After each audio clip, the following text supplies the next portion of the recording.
All right, well, the last time we had a Bulldog on, I kind of hogged it. So this time I thought I would share with Dr. Larson. This is Cooky. This is Cooky. Love it.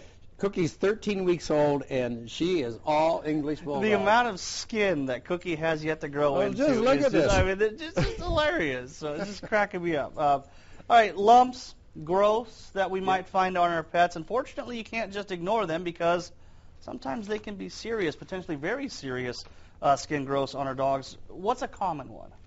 Well, a common one is, that's a serious one too, Yes. is a mast cell tumor. Okay. What does it look like so that we know? Well, that's a good question Okay. too, because they can look just about like anything, Tim. Okay. They can be a single little lump. They can be, depending on how soon you find them, they can be a larger lump if you missed it at first. Sometimes it'll be multiple little lumps, but usually single. They can lose the hair around them.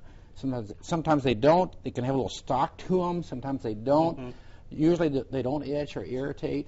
They come in many different forms. And for me as a veterinarian, look at one of those and say, that's a mast cell tumor. I really can't do that. Okay. It looks. As far as the ones that they can develop, how serious is a mast cell tumor? Oh, if I gauged it on a 1 to 4 schedule of seriousness, I'd give them a 3. Really? And there's a couple of reasons why I do that, Tim. One is they're locally invasive. Now, what I mean is if we have a mast cell tumor here, most tumors kind of encapsulate and they don't really go anywhere. Mast cell doesn't do that. It has little roots to it like a tree. Really? These little roots will extend away from the tumor. And if we aren't able to get it all because of location or just surgically we just didn't get it all, it can be a serious thing. It'll come back. Right. Now, second thing is they can be malignant. Okay. That's even a bigger deal. One. Malignant means it can go elsewhere, to the muscles, down to deeper tissue, heart and lungs, liver.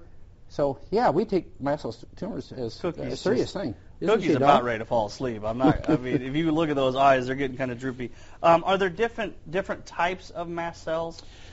There are different grades, actually. Okay. Now, we grade mast cell tumors from grade 1, 2, and 3. Okay. Now, grades 1 and 2 are less severe. Now, the grading is mostly by how quickly those mast cells multiply. Okay. Called the mitotic index.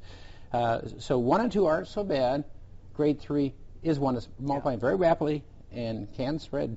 Okay. What? I'm assuming surgery? Is that Surgery. the option here? Now, yes, a surgical option is the main thing we want to do. When we know there's a mast cell tumor present, it may not be a very big tumor, but you'll find that the veterinarian took a pretty big amount of skin around it because we need to get those roots out of there. Yeah, like you mentioned. Take those out of there. Now, if we know for sure it's a mast cell tumor and we've already graded it ourselves or have a good idea what it is, we also remove the lymph node that attaches to that or drains that part of the body because that's the first place the malignant ones will go, to the lymph node. Spread. Okay. Yeah. What kind of prognosis are you looking at for this? Well, with good removal, grades 1 and 2 are good. Okay. We're taking care of it. But if we haven't got a clean removal, and that's done by the pathologist, they'll tell us if we have clean removal or not, then we go back in and do it again, removing more tissue. Now, a grade 3, by the time we find a grade 3, Tim, it's probably already had the opportunity to spread. So that is with a pretty guarded prognosis. You're going to have to watch that real quick. Yes, we do. Okay. Cooky, we'll let you go take a nap. It's okay. Thank you, Dr. Larson, You're welcome, for Tim. bringing Cooky, no less. We'll be back with a full look at your forecast up next.